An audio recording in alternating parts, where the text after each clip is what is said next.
right, guys, welcome back to the 1% podcast. Today is something different. Someone that's, I was going to say, this is a really bad intro, but someone that's not into fitness, but they're not in the fitness space. So it's nice. It's refreshing. Jack, welcome to the podcast, man. How are we doing, bud? How you doing, buddy? Thank you so much for having me on, mate. I've been really excited about this since you asked. So it's a privilege to be on here. No, awesome. No, honestly, like we've known each other, I don't know, since I first moved here, really. Like three years? Three years. 3 years, definitely, yeah. Yeah, man. Awesome. So like for me, these podcasts are kind of going back. So I want to take it back because I believe that where someone is today comes from childhood and it comes from that sort of stuff. So let's go back to high school ages. What was it like kind of growing up? Where did you grow up and things like that? What was family life like and things like that? So I'm very, very privileged. Obviously, the power word I got from that was family. You know, I'm very family orientated. I had a phenomenal father who's not with us right now, which I'm very grateful to. Obviously, have him as a dad. He was the best dad you could ever imagine. My mum is the best mum you could ever imagine. She taught me everything that I knew from a young age in the hair and beauty space. My brother's an understatement for him. He's like a second father, you know. So our whole household growing up was really, really good. I had the two sectors. Obviously, I'm in a very creative industry, so I looked up to my mum for the creative side, and obviously we've taken the creativity now into the finance world because we've actually got a private equity firm called Future Beauty Equity in the UK. So that all comes from my dad's side of things. But yeah, we had it was always a positive atmosphere. But like all families, you have your ups and downs growing up. But very, very grateful and very privileged to have parents and a brother that was so supportive. School wise, I was an absolute nightmare. I was a complete nightmare. I didn't really get on with school, which is crazy now because I'm an educator and I write the qualification for City and Guilds with about 15 other people. So it's actually quite it's quite ironic, really. But I always felt that very similar to Kim and Robert Kiyosaki, you know, when you're sat in an educated space, so using only 5% of your brain, and the way that the schooling system in the UK works, as you know, being from the UK yourself, is that you're categorized in sets. So you get set one, set two, set three. So basically, if you're not so smart, you're in set three. If you're average, you're in set two. And if you're smart, you're in set one. Yeah. Now, how can you categorize people in exactly the same category level of intelligence because you don't have no one to aspire to, right? So you're constantly in that room with no one that's better than you, and you're all of the same average intelligence. So like, again, being locked in a room, like with a lot of people, I say locked in a room. Most people would say, "Oh, I was really cool in school," but for me, it was being locked in a room. Yeah, no, you know. And yeah, man, it just I didn't find it productive just sitting in there. I'm glad I learned how to read and write, of course, but the most of what I've learned in life has been practical, on the job, in life. You know. Yeah, man. It's so. Do you know what? I've never thought of it like that. Like, because I was set three for everything besides PE. Yeah, and that was definitely something you excelled in, bro. Yeah, but it's like that's the thing. I never really thought about it like that. I'm like, maybe if you put me with smarter kids, I would have been all right. Like, who would have You know known? what I mean? Yeah, You know, I never thought of it like that. Do you know what? honestly, There was, oh, what was it? There was. I've talked about it a lot this week. So you know, Imran Gaji, uh, the young kind of entrepreneur. He lives in Dubai and things like that. He has like he's like, I don't know what he does, loads of businesses and things like that. He does really fucking well for himself. He did like a 3-part live video series and published it on YouTube. wow. And he destroys the educational system. And like, but like smart, but like literally facts going through like the modern educational system we have today was based on like Persian Nazism and stuff like that. Like all this, like literally like produced to be workers for Ford and literally like, because these top business people actually had a say in the educational system and things like that. And then it obviously dives back to like, you know, cancel culture now. So if you speak out and you have an opinion, you get canceled for it. And then they were saying the same thing, like Socrates and Greek mythological people, whatever. I said that so wrong, but like Greek people, they actually got killed. Like they actually got sentenced to death for having an opinion and things like I that. know. I think we're heading that way again now, Oh, based on man. the way things are. But mate, you're so right. Like I know you know my brother D. Like we have these conversations all the time. You know what they teach you in school, in like my opinion. And again, this is no bias. This is just my opinion. You know, maybe I'm the person that didn't make it work for me, is the argument or whatever. But do you know what I mean? In a nutshell, do you know what I Yeah. mean? We have these conversations frequently about the schooling system, how everything is, how everything's categorized. And realistically, you don't get set up at all for life preparation. You know, I learned more at my dinner table at home than I ever did in school. You know, like if I wanted pocket money, my dad would make us like you would be like, okay, so if you had 3 of these, how would you make 10? You know, and he would force us into a position where we would do that plus mowing the lawns and shit like that, you know.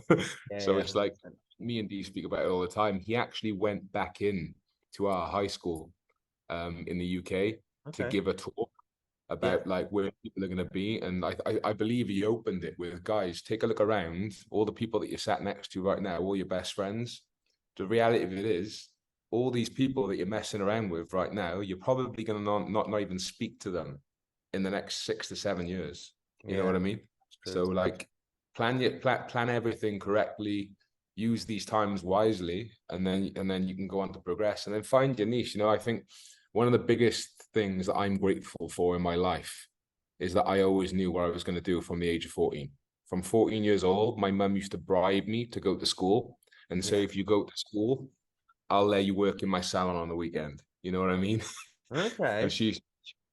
because I was one of those, I don't want to say Asbo kid, but you know what I mean? I Yeah. didn't I didn't want to go to school. You know, it wasn't a fan. But like if you put me in a working environment, even laboring with my uncles, you know, like Yeah. even anything productive, proactive, and driven, and that where you go in, you're making practical results. You know, like I was always that sort of person. Amazing, man. No, but I'm the same, man. I think like because we're both the same, like I think even on to later life now, like because I was the same, I was dyslexic at school. It took me ages to read and write and all this sort of stuff, bottom set. And you kind of just think, luckily, like we probably went to a school where like you don't get called dumb, which was, I guess, better than back in the day. Um, but it still was never good because you still got judged on your intelligence in a sense. But like even to this day, I'm like, I think sometimes those like dyslexic kind of things, like, am I dumb? Like, is this all everything I'm doing? Am I imposter now? Because like this little dyslexic dumb kid, should you be doing this? But then sometimes I think that's the why you're like, fucking hell, like just fucking do it, like prove this little shit wrong, sort of thing. Yeah. 100%. And there's so many labels, you know, ADHD, dyslexia, like people just label it. You know, I mean, they're so fast to just turn around and say, right, you label it. And what that does, like, obviously, don't get me wrong, there's a lot of people out there, and I work with a lot of people who have dyslexia and whatever the labels are. Do you know what I mean? I've been labeled as things myself, which is why I'm entitled to call them labels. You know Yeah. what I mean? Like some of these people are unbelievably creative, but then it can create a very, very negative impact, because if you're programming someone and they're literally downloading all the software that you're telling them, because our brain's a computer, right? And if they're constantly downloading all that software continuously with all these different labels, they don't expect to be anything because people Yeah. have put them in a box, you know, and there's some that work against it, which I really respect. But other people are being just brainwashed and programmed to say, you're this way, so you can't do that. And then they either stay where they are, or then they use it as an excuse not to progress. You know, Yeah. I'll tell you an example, right? You know this because I was really grateful to receive all of your help with weight loss, right? Mm. I'm a mesomorph, apparently. That's what I'm. Yeah. I'm a mesomorph. So for me, it was like, oh, I struggle to make weight. Like we'll get into the boxing in a second, but I struggle to make weight. I'm a mesomorph, so I'm a heavyweight. Such bullshit. The Yeah. second I made the adjustments to my life, educated myself, thanks to the likes of people like yourself, you soon realize that everything's an equation. And, you know, my brother touches base on this all the time. He's like, treat your body and treat your life like a business. Yeah. How are you going to affect the P&L? What's Yeah. going to happen to the bottom line if you're implementing this? You know, like, are you really going to blow hundreds of thousands of pounds on a marketing strategy when the ROAS is completely off scale? You know, like what are you doing? You know, and it's Yeah. so right. Like, you know, so I went off on a bit of a tangent there, but like No, man, for it's me, good. Yeah. For me, it's like you gotta be careful with labels. Yeah, I've been labeled, as you know, as so many different things. Oh You know God. what I mean? And come back from so many labels as well. Yeah, that's it, man. That's it. And it's like you say, it's that typical thing is what you do with it in the future or what your actions off the back of it speak. So that's what it all comes down to, man. And then okay, like high school, things like that. Like, did you go to college? Did you like do any kind of further stuff, or did you kind of go straight into the working environment from school? I went straight into the working environment. I worked, obviously, I'm from the hair and beauty sector. I went straight into my mum's salon. I worked with her from Saturdays from when I was 14, and then went straight in there when I was 16. Started working straight away. Worked with my mum for 2 years. Gained experience from as many people as I possibly could. You know, I'll give you an example. If I had tips for doing something in my mum's salon, I would go and pay with my tips. I think like I had like £5 a day or something. Do you know what I mean? Yeah. I would go and pay people with my tips to sit down and let me cut their hair. You Okay. know, Yeah. so I was constantly reinvesting, even at a young age, because and at the time you don't even realize that that's called investing in your future. Yeah. You You just don't know. think I've got this commodity, I've got this fiat currency, Yeah. and this fiat currency is going to be a transaction that makes me more knowledgeable, which allows me to be more creative, which gains me more results. And you don't even realize what you're doing, you know, but it's just you do it, and that's when you know you really, really want to be where Yeah. you are. So I was with my mum. I went to work for free to a couple of places. In the UK, there's a government scheme, as you know, government funding called iTech. They give you like £50 a week. So I think whilst I was still living at home as a kid, I was making £50 a week. Do Yeah. you know what I mean? Absolutely balling. Yeah. £50 a week. And then I would go on placement, and I would work in people's shops for free. Like Yeah. there was a massive craze of Turkish barbers coming over, you know? Yeah. And whereas everyone else was like, these Turkish barbers are taking all of our clients, I was like, why are they taking your clients? So I'll go and work for them for free. I Yeah. want to know what. So then I would go work for them for free. And then I would bring that back then to what I was doing in my mum's salon. And then 18 years old, I opened my first barber shop. Wow, sick, man. Where did you open that? You have told me. It was in Cwmbran in South Wales. It was called Eclipse Barbershop, and it was a perfect name because it shut in 12 months. Oh, You know what I mean? it's always good. First businesses, it's fine. Oh, mate, it's literally, well, I used to like go out a lot and party a lot, and you don't take nothing seriously. Do you know what I mean? It's like, and it's a complete, like I said, you're young, you make mistakes. It's a complete contradiction. You're spending all this time reinvesting, and then you have that element of success because you're a youngster and you think, oh my god, this is what I'm here now. Do you know what I mean? Conor McGregor, bring the panties out. We did it, you know. Yeah. And it's like all 100%. of a sudden you stop turning up for work on time. You're not going in. Like obviously being young, you're hungover, you're going out with your friends, doing all this, doing all that. And then you just think, oh my God, like what's going on? And I'll be honest with you, that was one of the many, but one of the biggest learning curves I ever had in my life, and the biggest kick up the ass ever. Yeah, wow. And it's, mate, 18, it's a good age to have it. If you can learn that stuff at 18, it's the best thing ever. And then because I know you obviously were boxing and things like that, where did kind of boxing come into your life?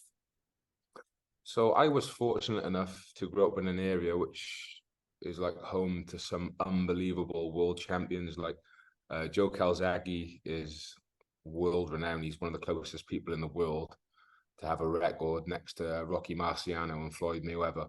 You know, for everyone watching this podcast will know who Joe Calzaghe is.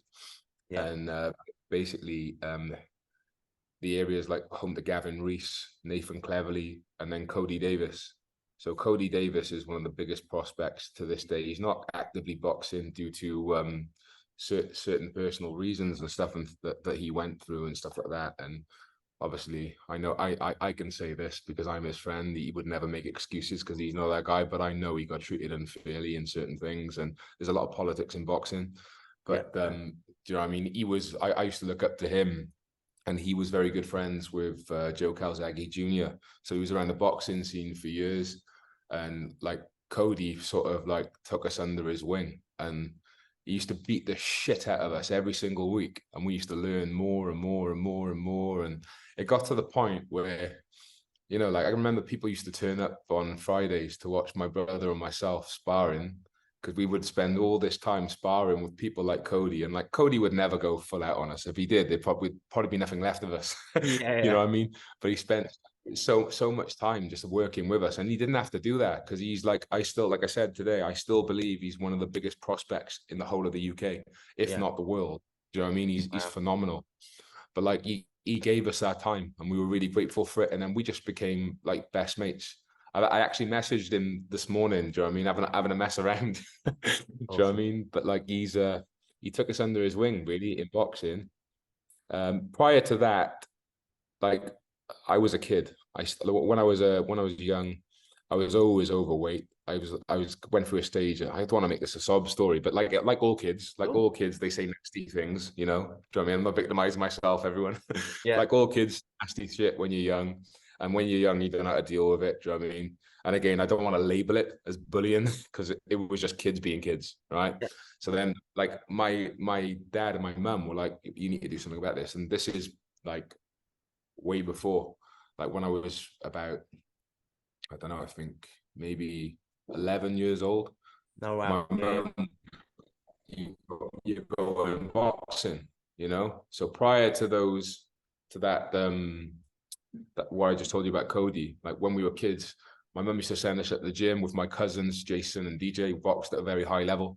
And again, they used to just knock sense into us. And then I went to a boxing gym called Pontypool, and home to boxers like Tony Doherty. There's a guy in there called Geraint Evans, honestly, and Damian Smith. I'm talking about some old names now. David Walker. Do you know what I mean? Just local absolute animals. Do you know what I mean? If they ever get a chance to watch this, do you know what I mean? Like these are the people which really inspired us growing up.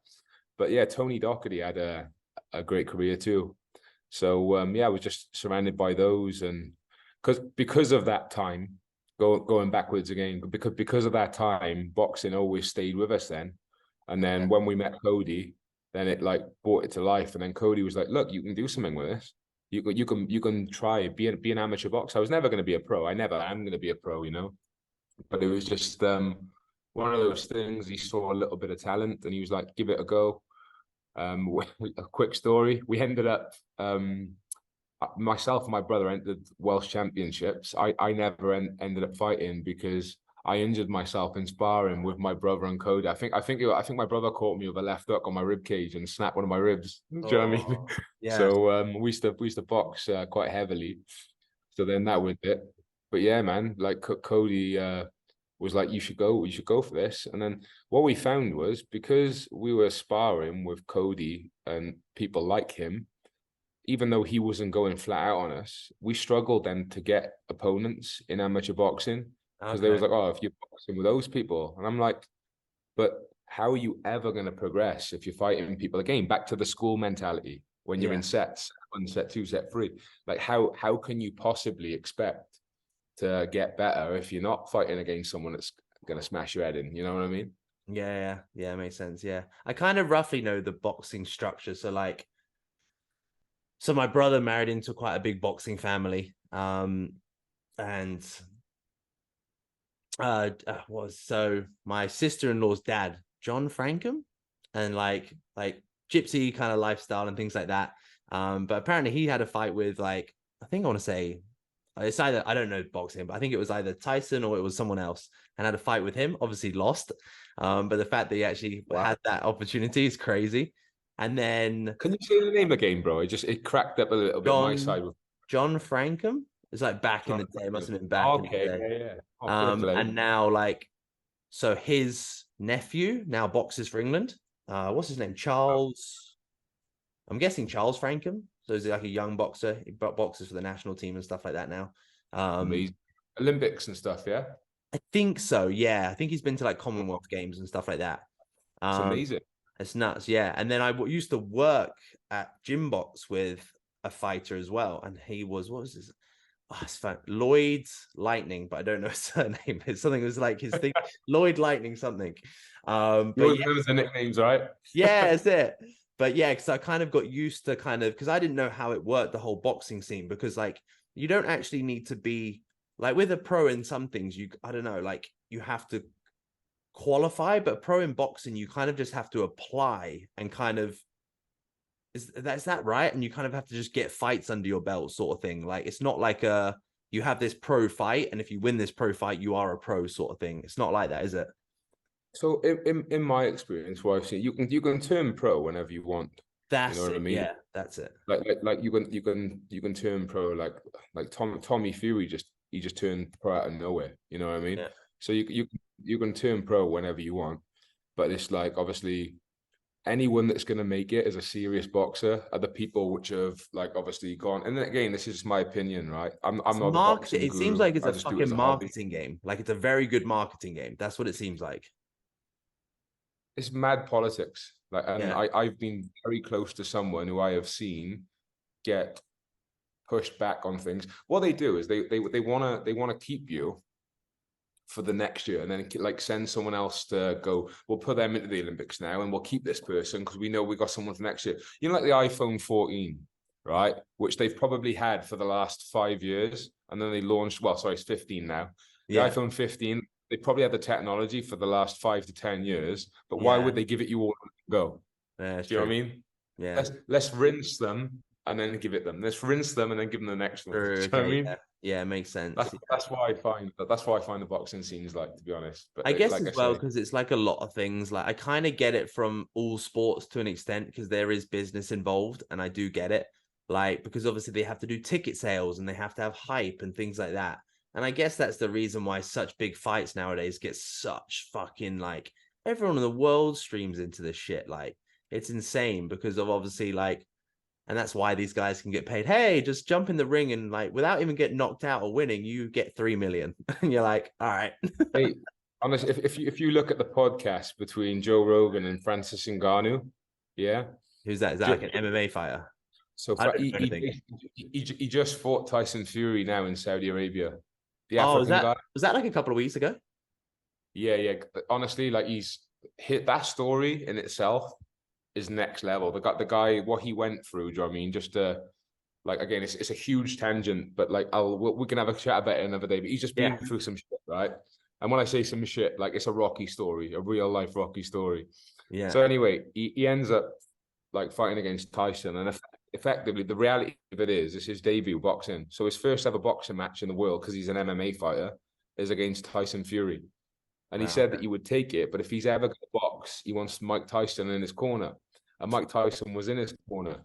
So if you look at the fight, he actually knocks Tyson Fury down. And again, that could quite easily have been a draw. Like Tyson won because there's no way they're gonna let him. Like there's no way he's gonna lose when he's world champ as a boxer, right? Yeah. But like that could have quite easily been a draw. But back to Joe Rogan's podcast, he says on the podcast, he asks Francis Ngannou, he says, what do you think would happen? He said, like if I beat Tyson Fury. And he said it would be absolutely insane. He said it would be crazy. He said, but the reality of it is, he said, the money is in the rematch. Does that make sense? Yeah. Yeah. I'm with you. Yeah. It's always the case. The money is always in the rematch. You Yeah. know, It like makes just, sense.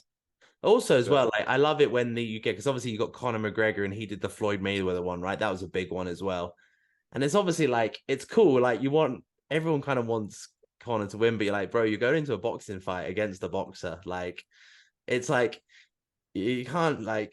I'd like to think you're that good, but you can't. Like it's just a whole different ball game. Yeah. So like, what have you got to lose, really? For him, it's a safer bet. Like, the risk of injury is nothing easy. Like, I'm used to people fucking grabbing my neck and ripping me on the floor. So I'm like, I can take a punch on the nose. That's fine. So, mate, honestly, like like I absolutely love Conor McGregor, but I adore Floyd Mayweather, right? And when I found out they were both fighting each other, I was like, oh my God. Like the most British people were like, come on, Conor, take his teeth out. Do you know what I mean? yeah. I realized when Conor fought Floyd how much I love Floyd.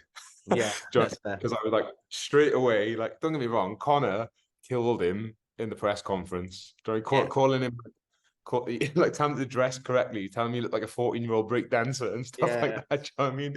But that's the shit that sells the fight, right? Yeah, of And course. I don't know the actual figures, the total figures, but I believe they made more off the press conference tour than they actually did off the fight first. Yeah, I'd believe that. Yeah, 100%. It's just You know hype, what I isn't mean? it? And stuff like that. So no, it's nuts. But no, back to you. So um But so by the way, this is all speculation. I am not the person to talk about like the ins and outs of oh, boxing. This is just my opinion on my journey. yeah, mate, that's what podcasts are. It's an Yeah, opinion. And then that's the thing nowadays, people either agree with you or fucking don't agree with you. And that's why I'm like, always with these podcasts, I'm like, guys, whatever it is, take a pinch of salt. If you can take like little things, like at the beginning of this conversation, we were talking about yeah, dyslexia. If you're dyslexic and you feel like we felt, don't worry, you're not a fucking label. That's cool. Like same man. whatever it is. So like there's always going to be also when you just do raw podcasts, it's great because I don't edit them. So it's fine. But no, diving back into you, man. So obviously you kind of No, boxing's always been kind of a part of your life, and obviously you got another fight coming up soon, which we'll dive into as well. But then obviously you've been in that creative space. You've been run me through kind of like there's a big kind of time period, but business has always played a big role in you and things like that. Like kind of what sort of stuff have you done throughout your kind of journey from that first barbershop all the way through to kind of what I know you now? You've obviously, I don't even know the ins and outs of it now, but you've got the salon now and things like that, and you've got the educational side. Like what's the in between? so basically, it's a mad one. So like, I like to diversify. So my platform where I generate revenue is the hair and beauty space.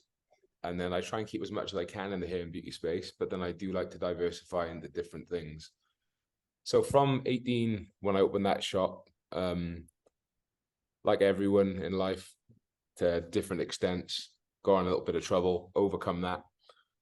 Basically then went to, where did I go? I opened a shop with my brother called Bojangles British Barber Club. We scaled that. You get very good names for barbershops, man. I'll give you that. So do you want to know the reason why it was called Bojangles? How did you get the first one? How did you get the name of the first one as well, actually? The first one, that was I. To be honest with you, that was just me as a young kid trying to make a modernized salon barbershop vibe, going which for something which is not feminine, not totally masculine, trying to meet in the way, meet in the middle. Sorry, like halfway, and then I just come up with Eclipse. Do you know what I mean? Yeah, So sick. that was just. That's good. It's a But nice name. It's a really nice name. Yeah. I like it, man. And I literally from when we were kids, we always wrote music. You know, Okay. I was massively involved in music. So always creativity. Do you know what I mean? I used to host like local events. We were the first people. Well, my brother actually was the first people. I say we because we've done so much together. But it was because of my brother. We're the first people to ever bring Skepta to Wales when he performed. Really? How the fuck did Yeah. you do that? Oh, just me, honestly, like everything else we do. I got to, But it's you like know. anything, isn't it? Like, it's sometimes like if someone asks you how did you do this, I'm like, I don't know. I asked this guy and he asked that guy, and then it happened. I don't know. Mate, It's like, mate, honest, just before we go into what you just asked me, right? hmm. There's been so many times in my life where like timing, for everyone that's watching, timing is Oh, everything, right? So we basically like my brother said we're gonna get Skepta to perform in Wales. He done that. Then check this out, right? Then literally about three weeks before Tiny Temper's Pass Out was number oh, one. yeah. We performed as a warm-up act in Cardiff for Tiny Temper. We did a live performance. And then Santan Dave. Oh, I know the name. Yeah. So Dave, he's one of the biggest rappers in UK now, Oh, massive. Dave. Is it just Dave? Right? Yeah, Dave, Yeah. yeah, Okay. yeah. Yeah. What did you call him? Is that what he used to be, or is that his So name? no, his name's Dave, but I called him by his Instagram handle if anyone wants to check Oh, it out. okay. Yeah. Sorry. So it's Santan Dave's his Instagram, but his Yeah. name's Dave, obviously. But literally, I was lucky enough to be invited by a good friend of mine called Dan Davis to cut hair in a pop-up at the NBA crossover when NBA came to London. So we was in Oh, cool. Shoreditch, and I've actually got on my Instagram, if you go on it, there's a shout out from Dave saying shout out to Jack and Daniel, Bojangles, best barber shop around. Do you know, bro, Sick. that was the week Drake remixed this song. You know what I mean? So Yeah. Yeah. you seize the opportunity, right? That was the week before Drake remixed this song. Yeah. So then now, where he is right now, that would probably cost me $1 million Yeah. right now. But I've had it for free because of timing. And then that day we was around Steve Nash, Thierry Henry, and that's when the celebrity hairdresser sort of stuff started coming into it. But sorry, I just wanted to talk to you about that No, because that's cool, man. That's a good one. it's You have quite to, relevant. if you have to name drop, that's the best time to do it. Yeah. I only ever drop your name, bro, so it's all right. But yeah, after Eclipse, literally eclipsed, I opened Bojangles British Barber Club with my brother. And again, back to the name. So my mum had a hairdressing salon called Bojangles, and my auntie actually came up with a name with her because it was one of the favorite songs of their mum, which was my nan. Unbelievable Wow. lady. So yeah, so that was what it was. And then I actually looked into the meaning of Mr. Bojangles, the song, and I was thinking, do you actually know the meaning of that song? I don't know. It's incredible. It's about a tap dancer called Bill Robinson, right? Who was like literally, he could mix with the rich, he could mix with the poor. On the weekends, he'd be in prison cells because he'd be in bar fights, and then he'd be back around all these affluent people then in the week, entertaining them, tap dancing. Do you know what I mean? So the whole Wow. song, Bojangles, is based on Bill Robinson. So a guy which is a Oh, chameleon that can yeah. mix with any. Now, that is the best name in the world for a barbershop and the best meaning, because Bojangles, where we were literally in a small village in a place called Windsor Road. Excuse me, a place called Windsor Road in South Wales. And it was a small Welsh village, like some great it's not like a crazy like affluent area at all. It's a very, very average area in a small Yeah. Welsh town. But we had people coming in there, like sometimes you'd have people that have like been extremely successful in life. You'd have people which have got no money. Do you know what I mean? You'd have people which are average working people. You'd have people which do all the wrong things in life that you shouldn't do. You'd have police officers coming in there. You know, like it would be a place where no matter who you are or what you do, where you're from, do you know what I Yeah. mean? When you come through this door, everyone is completely equal and you all get Yeah. treated the same. And bro, we had people coming in to Bojangles, right, that weren't even having their haircut. There was always anyone that's watching this right now, and like I'll send this to all of my friends to watch, right? And like anyone in that local area will second that there was always 15 people waiting in that barbershop. 15 Really? people waiting for their haircut, yeah. Yeah. To the point where we just had to keep expanding and expanding and expanding, you know, and we literally got it off the ground because again, networking. Yeah. You probably had this quote 5,515 times on your podcast, but your network truly is your net worth. Yeah. You know what I mean? But Surprising. I it's haven't like, had it that much, but it's okay. It's good. yeah, no, but honestly, man, it's so true. And like we went again, we were growing up, we always had like a great circle of people around us, some great friends. And there's a lady called Natalie, which was actually on the Valleys. Remember the Valleys, MTV Valleys? Oh, that was like the Geordie, yeah, and stuff like that. Yeah. So like we went to school with her and we were really close with her. She was like a friend of my cousin Melissa. And Oh, then sick. basically when we launched the week we launched the opening for Bojangles, again guys, back to timing. The week we opened Bojangles was the 5th season being screened of MTV Valleys. Now, South Wales, right? It's not like a huge place. Do you know what I mean? Especially local areas, you know. So Natalie said that she was going to come down to do the opening. So she brought all the cast of MTV Valleys to the Wow. point where we had about 80 people outside our shop waiting to come in for our opening night. To the point Wow. where police cars were literally pulling up because they didn't even know what was going on. The road was blocked off and it was congested. Do you know what I mean? So it was like Wow. we basically got all these people there, and then that was what really kicked off. Like, what's going on there? How come these people are there? Then we had all like the local celebrities and like Yeah. all these people coming through. We had people flying from Scotland to Wales to have their haircut. Wow, You man. know, and when you think, right, this is I spoke about this in a seminar the other day, right? This is back when social media wasn't a big thing, when Zoom didn't even No. exist. Yeah, it's true. Yeah. You know, so we had to, everything was guerrilla marketing to the point where my brother bought a Raptor, right, a quad bike, and we used to rag it around the roads, right? And I Yeah. would be sat at the back of him with a jumper on with Bojangles on the back. Do you know what I mean? We were just we made our presence seen, you know, Yeah. to the point where everyone was like, "What's going on?" And we had we had loads of people which we believed were our friends that had barbershops like within radius, and they were slagging us off because they didn't like. And I was like, that's one thing I've never done. I've never badmouthed anybody, you know, and it Yeah. worked in our favor because so many people were going in their shops and they were talking bad about us, and it made the customers think like, okay, I need to check this out. Yeah. If you're saying Well, this, bad publicity is good publicity, so it's fine. 100%, bro. So it's like again, like that's what populated it. Then we had Bojangles 2, Bojangles 3, and then we sold the brand. And in the process of that, then Where did the after other two stores open up? Did they open up in Wales still, or did you? so Newport was down the road, Yeah. and then we bought another one. Basically, we positioned another one opposite. That because basically it was a bigger space. Oh, So okay, like cool. Yeah, yeah. Bojangles, so we had the two shops, but like Bojangles 3 is what we like we say is in like the progress of the shop. Yeah. So we just extended it because it Sick, was man. so big.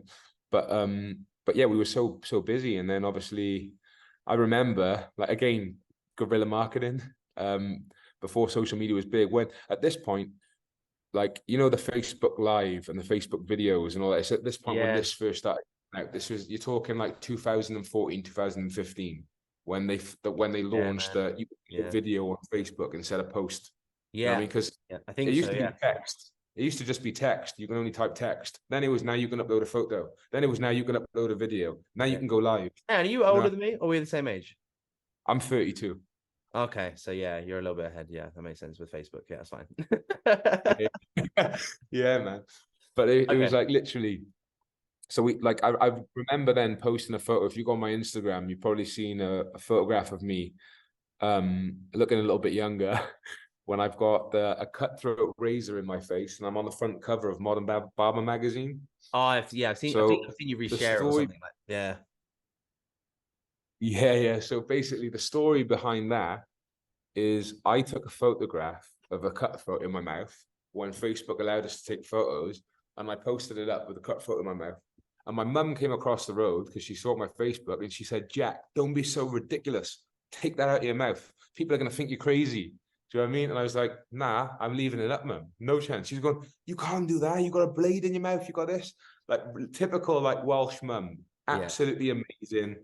Do you know what I mean? Taught me everything I knew. And she was like, "You Proper can't be mummy. doing this." Yeah, 100%. And I was like, "No, I'm leaving it up." 2 days later, I had a message from Rachel Gould, which at the time was the editor of Modern Barber magazine. She's like, "Oh, Jack, would you be interested in doing a front cover for the magazine?" I was like, "There's the bear shit in the woods." Do you know what I mean? Like, of course I Yeah. would. Do you know what I mean? Yeah. I'd love to. So anyway, ended up then off the back of that magazine. It was at the time when I was heavily involved in the trade shows. I missed that bit out. Sorry, it's been so much. So I became a regional educator. Started a company called Barber Coach Academy because I knew if I called it Jack Ludlow Education, I would always have to be in it, you know, and I wanted to scale it to exit. Yeah. So I called it Barber Coach Academy, but then people started booking me and no one else. So it became Jack Ludlow Education. Yeah.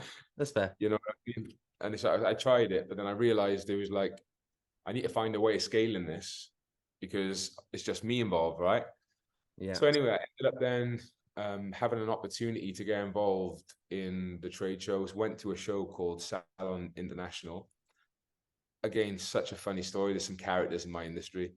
So some guy came to me. I won't mention his name because I won't do that to him.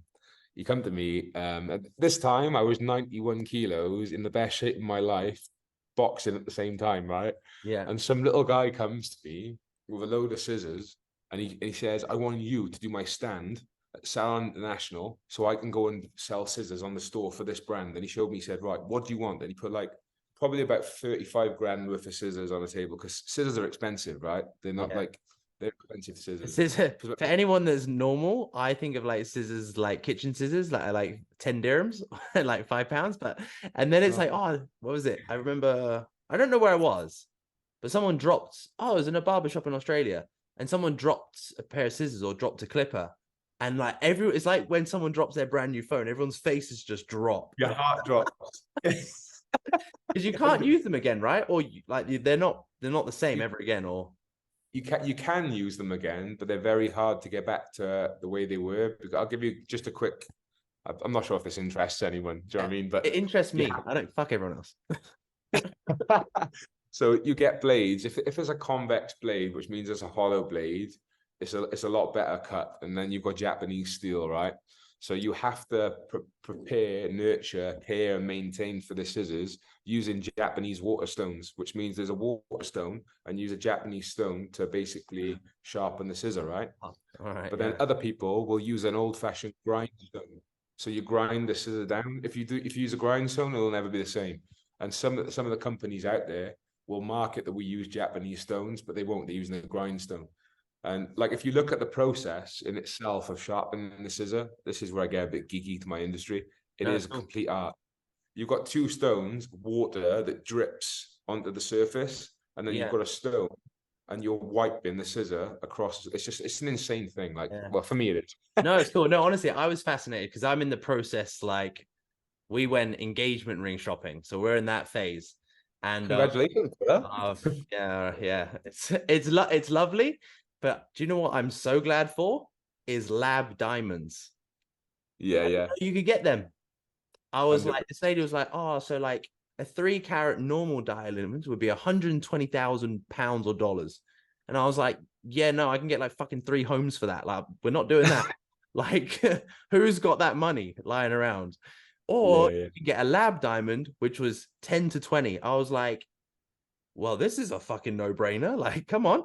Like, but it's exactly the same. It's like how they just, it's amazing how it's the same. Like, obviously this is very different than scissors, but like, I was just shocked how it's still carroted the same, it's still cut it the same, and all this sort of stuff. They just have the technology now and pressure in a lab to build it instead of just, I don't know, going into a dirt ditch and finding one sort of thing. I was shocked. I was like, whoa, yeah, carry on.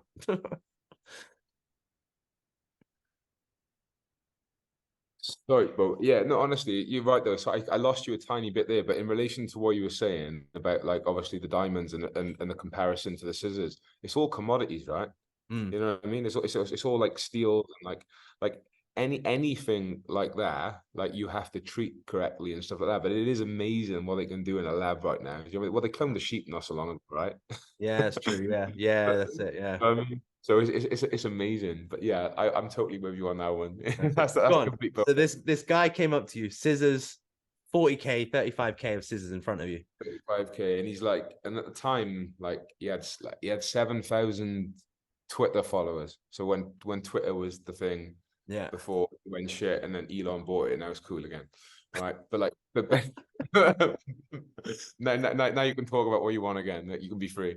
But basically, like, he comes to me with this pouch of scissors, and he's like, I want you to do my stand so I can work for this brand. It was a huge brand. Again, I don't want to mention any names, but like, it was another huge brand. He said, I want you to choose which one of these big shiny objects you're going to be using to run my stand. He said, but I gotta let you know, he said, and this guy is like, and by the way, this is no discredit to small people. I've been twisted up in an MMA gym by people which are like half my size, which is why I don't do MMA.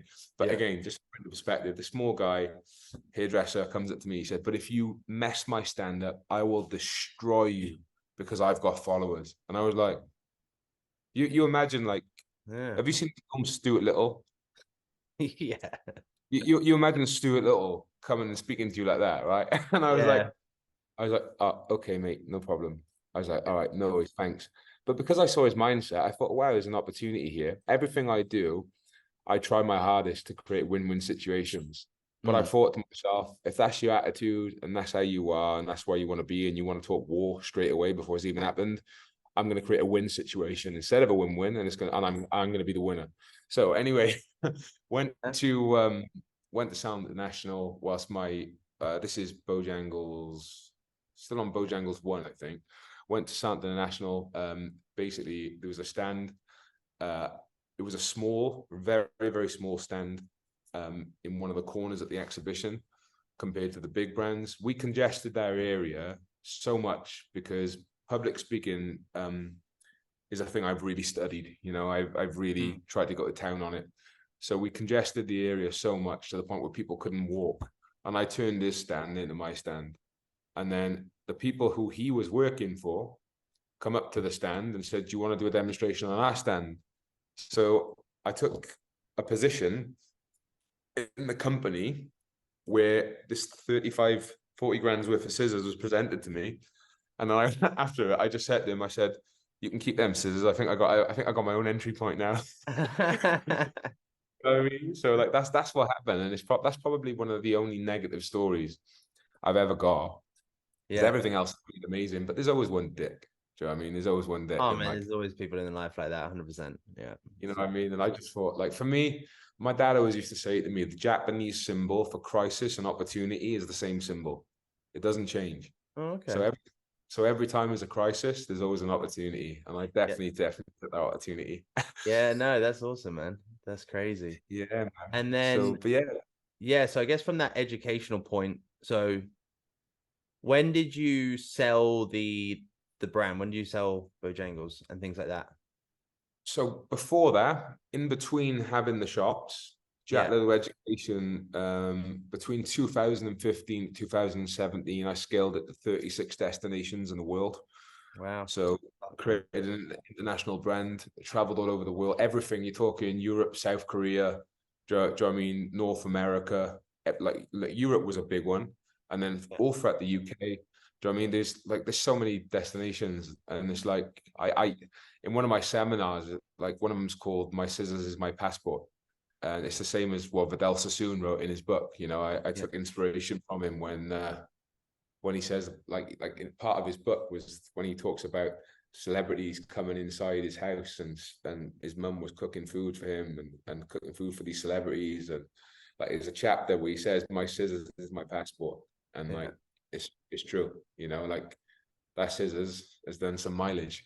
Yeah. So how did you I guess how do you do that? Like how do you take a brand and then put it into so many countries? Is that I guess it's a bit of everything, but is that marketing, networking, things like that, like the brands and things like that you've met over the years, leveraging kind of that sort of stuff? And I wouldn't even know like how to. So what you do, bro, is for the first 6 months of the trade shows, when these brands want you to work on behalf of them, you look around, and obviously it depends what people's risk timeline is and their risk appetite. So for me, like, I know there's people out there that like to go and work for a brand and let them take all the risk, and that's cool. You know, like one of the biggest things that we teach in Jack Low Education is people's goals, no matter how big or small, no matter what your risk appetite, that doesn't matter. As long as you're happy and you fulfill your happiness, that's all we want to do.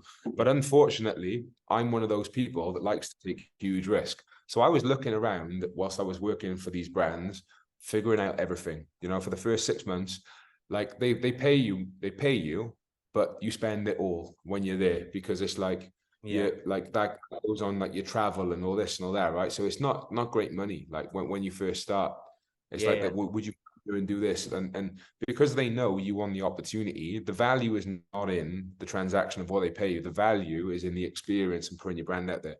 So like, and they know that, so they leverage that so that you will work for them for pennies, basically. Yeah. So and again, it's a great opportunity. So I worked for 6 months for other brands just to establish my name on an international scale. And then what I said to them, because I saw how much money I was making for them, I said, I'm still going to work with you. So I got my foot through the door. I said, I'm still going to work with you, but it's going to be with you, not for you. From now on, so if you want me, they contract you in or something like that, or yeah. So it's I'll go on your stand, but Jack Little Education is who I am, and I'm in association with you. So then you use their platform, and they use your skills. So then it's back to the win-win situation, right? Yeah. So it's like you like that. That's a relationship. That's working relationship. So that's me. That's good, healthy business, and I'm game. So let's go. So then after that, after traveling with a few people, I then gain clients from different areas, and then you upsell people at the trade shows to take on your education. And then it's like you give them a package, you pitch to them, and then it's like, do you want the services? And like when you go in, like we've got 5-point strategies. Do you know what I mean? What's your goal? Do you know what I mean? Where do you want to be? What's your current position? What's your critical adjustments? How do we sustain them, and how do we replicate? You know, just go straight in, and then just see what people want to do. Like, do you want a franchise? do you want to grow your company? And what I've done is I've created a system called SB, which stands for Education, Sales, Business, and Expansion. So if you reverse it, everyone wants expansion, but you can't without a bulletproof business. Everyone wants a business, but sales is what drives businesses. So you can't have a business without sales. And everyone wants a sell, but sales is not even sales. It's educating and building trust. So unless you're educated, you can never, ever build sales. So we go in and we just basically discover and see the people, what do you want? What is it what you want to achieve? And even if you do want to franchise your company, what's after the franchise? Do you know what I mean? Even if you don't want to franchise your company, but you want to exit your company, do you know what I mean? Now we can even help people exit because we've started private equity. So we buy businesses in the UK. So it's like, it's the full system now. We can help you all the way through based on your current vision, and now we can buy. But obviously that was prior to this. This was back in the day before the private equity stuff started, because that's only been the last 12 months. Yeah, wow, you know. man. So yeah, cheers, bro. Thanks, man. But it's but literally back to the back to the trade shows and selling. Like, I believe if you believe in your product and you are a good salesman, and this is what I mean by a good salesman, right? I could literally sell anything to anyone with as long as you give me 30 minutes to revise the industry. But that's not a good salesman. A good salesman is someone which is a pioneer in the industry, right? Which has studied their craft, learned their sales, all the stuff that we do to sell our product. That's what we do to land clients, right? And I created sales. I love NLP. I love all that stuff, right? But if you're going to do all that shit, make sure you deliver when you made the sale. Make sure you got the aftercare. Make sure you follow up on every single thing. Don't just throw someone there. Don't just turn up on the day and just say to someone, this is what you should do, because that's not education. That's motivation. Does that make sense? Yeah, 100%. Yeah. So, No, well, you can. It's because at the end of the day, like, I think at the end of the day, like, as much as like, it's the same thing, man. Like, obviously with fitness and stuff like that, like, obviously, like, you have to do the sales process and things like that. People inquire and things like that and all that jazz. But that's probably because I've started very similar. Like, I'm kind of getting into more like, because I've started coaching coaches on how to build their business and stuff like that, which has been interesting. But it is very much like you say, it's like you have to have, I don't like with business isn't complicated, but it has to have those kind of pillar points in a sense. For me, it's always like, right, you need to have a service or whatever that is that you can deliver, and you can, in a sense, guarantee a result of some form. So you can guarantee that thing. Then you obviously need to be giving customer service. So you need to be able to deliver high-end service. And then vice versa, you potentially from there, you just need to deal with marketing. Like, when you kind of got those three down, you're good. And then obviously you want to be able to sell your product as well. So really simple, but you have to, the individual really needs to not believe in their self, because I think it's stupid to be like, hey, believe in yourself, because that's a crock of shit. Like, you need to spend years, like you say, in the craft, learning it, doing it, and that'll give you the confidence and belief to be able to actually sell this product, sort of thing. So yeah, I'm kind of like, yeah, I'm on the same wavelength. And that's what I mean, and that's the great thing about your product. Do you know what I mean? Like, you've got that continuous connection with people. You know, you're like from experience, you're literally like there to hold people's hands through the whole process. Do you know what I mean? Whereas some people will literally be there, and it's like day one they sell you a product, and then it's like, bam, done, see you later. You know what I mean? And I just think, like, the follow-up and the aftercare, like, I just couldn't do it to somebody. I couldn't say, like, I couldn't go to town selling, because I go to town sell because I believe in my product. Do you know what I mean? And I do everything I can in my power to send that message out, because I want people to pay me, because I believe in the value of what I provide. In the same way, like, if I saw someone tomorrow doing something that I couldn't do, the first thing I would say is, how much is it going to cost me to know that? Straight away. Like, I don't know it, so please tell me a price. And if I can't afford it and it's too expensive on that day, I'll then go in and I'll hustle on a payment plan. Or I'll say, can I pay you now and pay you this? And like, what can I give you? Is there anything I can give back to you? If I want that information and it's going to help me grow, I don't care what I've got to pull out. All the big guns, I'm having that education. I'm having it. You know what I mean? Man. And it's like, awesome. Do you know what I mean? And it, like, for me, when I teach something and when I provide something, because I know there's people out there like me that will hustle in and have their education, it's my duty. If I'm going to say, I'm going to teach you this, I'm going to teach you that, I want to help you perform in this way, that way, this way. Do you know what I mean? Yeah. I'll teach you how to diversify. Do you know what I mean? You can start, you know, myself and Tara did a podcast, a seminar on the 5D program on my brother's platform. It was talking about being in the top 5% of what you do. And when you make it to the top 5%, you can do whatever you want, but you have to get at the top 5%, right? So like, for me, like there's people like myself, like-minded, who really, really, really want to learn. So when you do convert that client, and when that client becomes your client, make sure you deliver. Because if you ain't delivered, you've overpromised and under-delivered, and you're a shit salesman.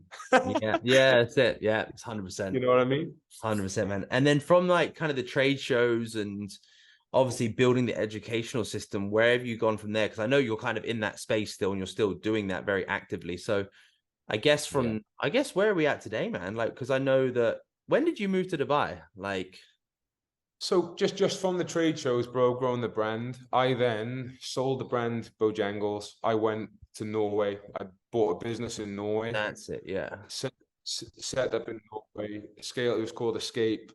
Absolutely amazing, in the most affluent area in Oslo. I wanted a challenge, so I thought to myself, like, I've got a seminar called Just Another Zero.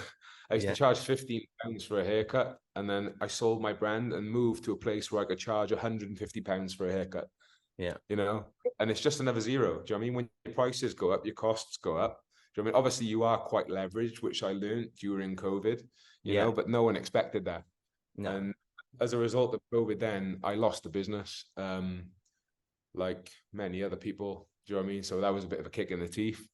But then someone approached me to do some work in Dubai. And then I came over here to Dubai, and that's where I met yourself, you know, being here. And now currently to this day, I'm working in day-to-day operations. I'm working with Tara Kidd. Do you know what I mean? She's got some phenomenal, like anyone that's listening, male and female, go and check out the establishment in Al Quoz. It's absolutely phenomenal. Because you guys just opened up 2 weeks ago, maybe 3 weeks ago? Yeah. So basically, like I met Tara through someone in the industry called Jamila. She's an amazing person, at like top of her game at what she does, absolutely phenomenal. And then she said, you need to meet this person. I was like, okay, cool. And then I met Tara, and then she was like, look, I've got plans. I want to do X, Y, Z, blah, blah, blah. So then I got on board with everything that they're doing. And she had this vision that she wanted to create a salon. And inside the salon, she wanted it to be a hub. So a hub for education. And then she wanted a gent section in there as well. So I was like, oh, cool, this is going to be a fun project, right? So we came up with the brand Fratelli Barbershop, which is inside Tara Rose Salons. There's also a podcast room in there, and there's an academy in there. So it's a phenomenal establishment. And she's a great person. She's done so well, you know, great story, ambitious individual. She's killing it. She's inspirational, bro. And you should check it out, man. Yeah, honestly, like, you sent me some of the videos of kind of inside, and like, I got obviously the WhatsApp when I was in Australia. Hey, come over today. I was like, fuck. You're coming next week though, right? Yeah, next week, Friday. Next Friday at 3:00. You're booked in with Josh. You guys are going to get on like a house on fire. Do you know what I mean? Like Josh he's a bodybuilder. He was training for a show this year. You'll probably know what show I'm on about. It's meant to be in November, right? Are you training for it? I think you've done it before. Yeah, there was like a couple of Dubai ones. I'm guessing it was a Dubai one, right? Yeah. There's a couple, So you guys are gonna have so much to talk about. Sick. No, it's awesome. No, honestly, like the videos looked fucking insane. So I'm excited to see the place. But no, it's it. And then I guess obviously as well, like you've obviously opened up this studio as well, like you've collabed with this studio and the educational side. But obviously you got a fight coming up as well, man. So how long have you going back into the ring and stuff like that? How's training and stuff like that been going? And because you're in 3 weeks, we just said before the episode, didn't we? Like we're on the 9th of December. 9th of December. So yeah, so it's fun at the moment. It's in Dubai, it's funny, right? Because it's all like, unless you're pro, it's all white collar. You know what I mean? Like unless it's like, but still it's a fight, you know, and I'm really excited. So like basically, sorry, that's my cat you can hear in the background. Apologize. I can't hear it. That's fine. Yeah. but basically, like with it's still a fight, and there's a guy I'm fighting called Dan. He's a big guy, big solid athletic rugby player. Do you know what I mean? So That's going to be fun. Do you know what I mean? He's a really nice guy, to be honest. But yeah, I'm just training really hard at the moment, mate. It's I'm training in the morning, I'm training in the night time, I'm dieting, I'm having ice baths. Next week will be cryotherapy, magnetic therapy, electrotherapy, because I suffer with quite bad sciatica. But Yeah. I don't even though I'm heavyweight, I don't move like a heavyweight. And I think Yeah. that's what causes me all the injuries, because I try my hardest. I don't know how well I do it, mind, but I try my hardest Quick. to fight like a lighter fighter as a heavier fighter. If Yeah. that makes sense. Yeah. Yeah. So 100%. Yeah. Well, I think that's the whole thing. Like, not that I know anything about boxing, but obviously, when you get the big guys, they aim to just be like, right, I just need to get one fucking hit. Like, I know. I get one hit, I'll be good. But again, you got lighter guys that can run around, dodge, dip, and dive, and throw jabs, ribs, everything like that, and probably wear someone down. I think that style of boxing is nicer to watch instead of watching two guys just I much prefer it, mate. Like, don't get me yeah. wrong. I hit heavy. I'll be honest. I do hit You heavy. like you're 104 kilos. Yeah, I don't want to be hit by 104 kilos, man. But I try and I like you said, like, it's a lot nicer to watch. And do you know what I mean? Like, for me, I'm in the fashion industry, so everything's got to look good. Do you know what I mean? Yeah. So, but mate, listen, I'll just a quick insight as to how the night's going to go. The fight, although it's white collar, it's a huge production. Spartans absolutely kill it. They rent out the Marriott Marquis ballroom. It's a gala dinner. It's absolutely phenomenal. I'm in talks with a well, I can't say it yet because they'll kill. Like, I'll probably have a legal case. But I'm in talks with a really big sponsor at the moment, but it's going to be a huge, huge event. There's a huge like ring walk, and then Oh, everything cool. gets broadcasted to a YouTube channel. It's like when I grew up like boxing as a kid, I used to like go down the church hall and we'd fight in the church hall, and like they would make a ring out of ropes, you know. Yeah. Like, over here, like, we're so lucky to be in Dubai. I count my blessings every single day, because like this show is like something that you would see, like, it's a professional And event, like that's the you would see. difference. Like white collar somewhere else would be like, oh, it's cool. And here you're like, holy shit, like it's a proper mega event. Yeah. Bro, I speak to some of my friends back home who are literally professional fighters who blow me to smokes, because I'm just an amateur. Do you know what I mean? Yeah. They blow me to smoke, right? And then when I show them the videos of the fight, I feel bad, because they're the guys that are dedicated to it, and that it's like some of the places they're fighting at, and it's like they deserve to be where I am, but because Yeah. we're in Dubai, do you know what I mean? And that's Dubai always do a great job in anything, and Spartans certainly do, but Yeah. I don't, like, I got a saying, right? It's never my intention to impress you. My intention is to blow you away. All right. Yeah. Nice. I'm I'm doing I'm doing something that's never been done before, which is going to be published in 4 magazines. They've already confirmed it. So for the Sick. first time ever, my ring entrance that I'm bringing out is going to be a catwalk of models. Oh, no way. That's sick. Well, Yeah. it's gotta be if you're in the Yeah. fashion industry, man, you gotta do it correctly, haven't you? So yeah, man. But then outside of that, like, obviously, like, I'm working really closely, myself, my brother, and my business partner Lewis Bassett. We've started a boutique private equity firm called Future Beauty Equity, where we purchase companies in the hair and beauty sector based on if the EBITDA matches our portfolio, and if the brand matches our portfolio, we're happy to take a look at it. And like, we bought this year, we've got 3 gone over the line. We've got 6 now pending. So by the end of the year, hopefully those 6 go through. And yeah, just next year then is just gonna. We've got big plans for next year with it. You know, it's a fun industry. You know, I know it sounds crazy, but like, I don't know. I made a decision years ago. I know, as a hairdresser, unless you do what I've done, you're never ever gonna make life changing moves. You know what I mean? Yeah, And yeah. it's like, I've had huge losses, like massive losses. I've had great wins, and you know, I just learn every single step of the way. Like, it's like going back last year. Like, even last year, started a real estate project. You know what I mean? It's just that out of nowhere, we Yeah. just started real estate, and it's just like, I saw my missus absolutely kills it, and I She's in looked real and I estate, thought, right? Yeah. yeah, yeah, she does Alvarari area, Lydia. She's honestly, she's They're calling her the Queen of Alberari. Seriously, she's killing it. Where is You that? know, Where's that? it's basically past Global Village, but Okay, yeah. it's where. Did you see the I did the front. I do a lot of front covers for magazines, right? So Yeah. one of the covers was Idris Elba, and we shot Idris Elba. If you go on my Yeah, I think so. yeah, so when we did Idris, that was basically inside a villa in Alberari. I think Oh, that cool. yeah, I think all Sops sold the villa. It was all Sops villa.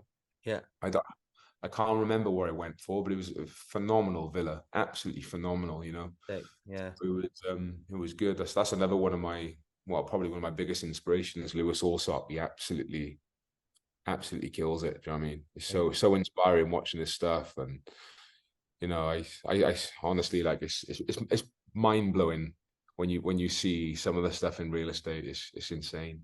Especially But here yeah, as well. You're like, oh, it's a bit of a different level when you see it here as well. It's crazy. Oh, did you get me?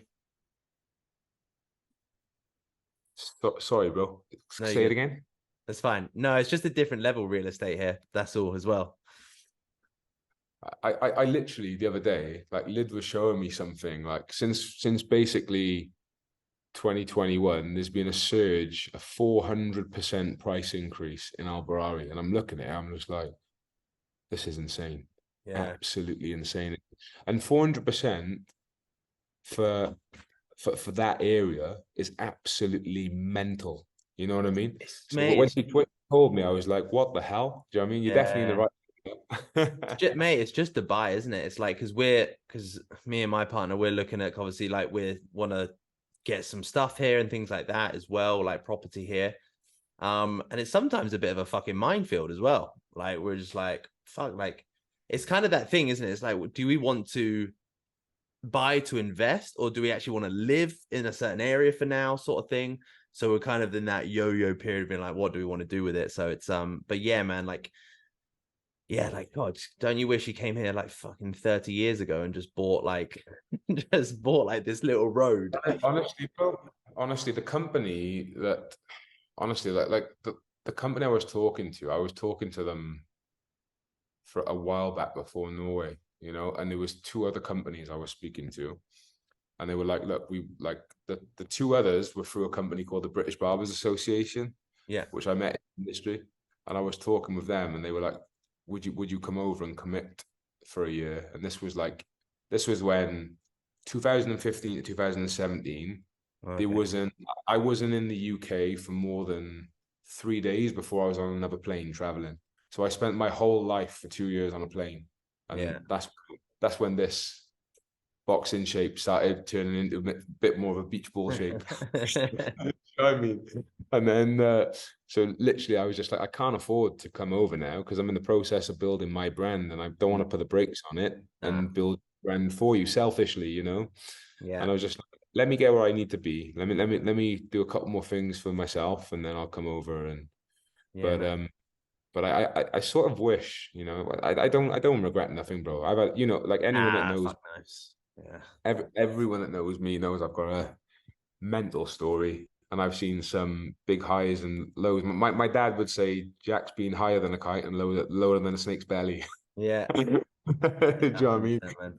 That's the But nice thing about life, man, is that like, mate, just fucking life throws shit at you and it's a roller coaster for sure, but it's just whatever you make of it, really. And you're definitely one of those again, that's why you're on this podcast, man. It's the same thing why I asked you, because it's like I bring people on. Oh, frozen up. No, it's good. I just froze up for a sec. Um, no, I literally like sorry, bro. What did you say? no, it's Go good. on. What did Cut you? off my end. No, honestly, that's the reason I asked you on this podcast, man, is like the reason it's called the 1% podcast is obviously I'm all for the vision of just moving forward every day, doing the best you can. But again, that's why I want to have 1%ers on the podcast as well. And that's exactly the same reason, man, because life's tough and you've experienced everything and you've had experiences all different industries and ups and downs. But Like even behind the scenes, life sucks sometimes, but at the end of the day, you've got so much for you. You've obviously got a lovely partner, you've got an incredible business that's just taken off, multiple businesses. And there's a lot of fulfillment in your heart as well. So that's why you're here, man. So it's thank you for obviously your time as well. I really, really appreciate that, man. And likewise for you, mate, like you've created an unbelievable brand. You're changing people's lives every day. You know, like I know what it's like as an individual, which is like spend a lot of time in my life overweight, you know. And it's like sometimes like you're trying things all the time and you're experimenting and you're listening to so much bullshit and you're trying it and you're trying it and try. I've had people telling me that like, oh, just nonsense, you know what I mean? And then when you speak to someone like yourself, who is obviously, like I said, it goes back to being a good salesman. Do you know what I mean? Someone like yourself who's actually selling a product of education because it's what you believe in and changing people's lives.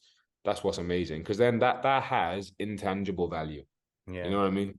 Like what you're offering someone like a feeling where they can wake up every single day of their life and be like, oh my goodness, like this guy changed my life. Because weight loss is a huge thing. You know what I mean? Like if I go for a period in my life where I carry too much weight or whatever, do you know what I mean? I'm in the process of dropping down now. Do you know what I mean? Yeah. But like it's like when I go for that stage, I don't want to go nowhere. I don't want to speak to no one.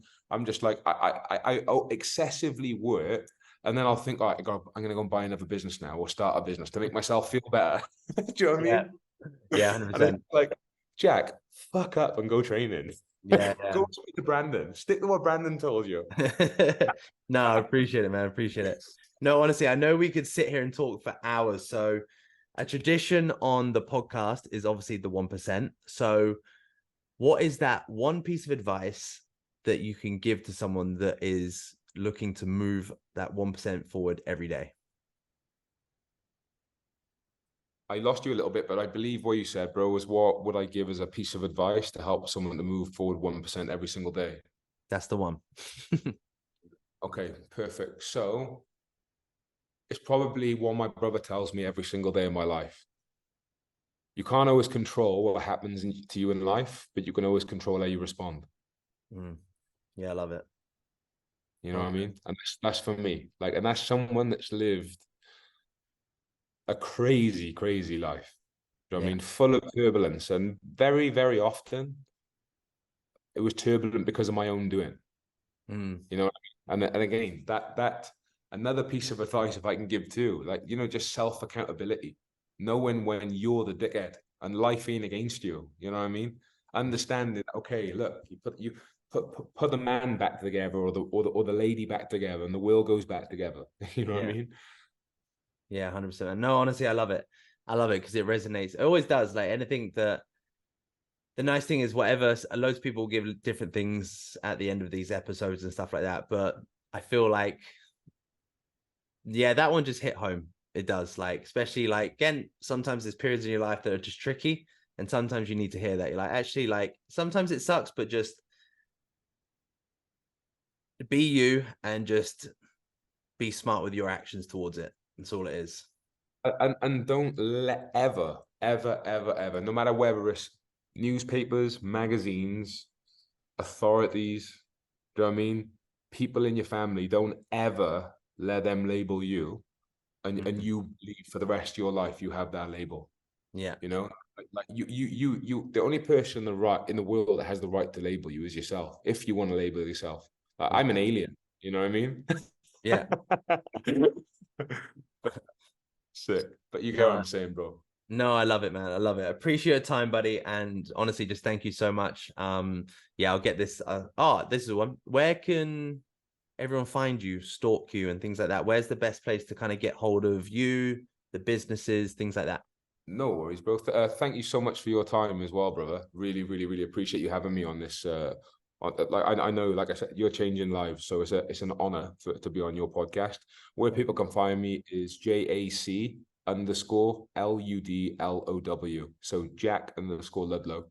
And yeah, if I can help with anyone based on my journey, just give me a shout, Amazing. guys. Easy, Really, guys. really I'll put appreciate all you. of Jack's details in the description boxes and stuff like that, guys. But no, thank you so much, buddy. Appreciate it. You're a legend, brother. Really appreciate you, man. Thanks so much.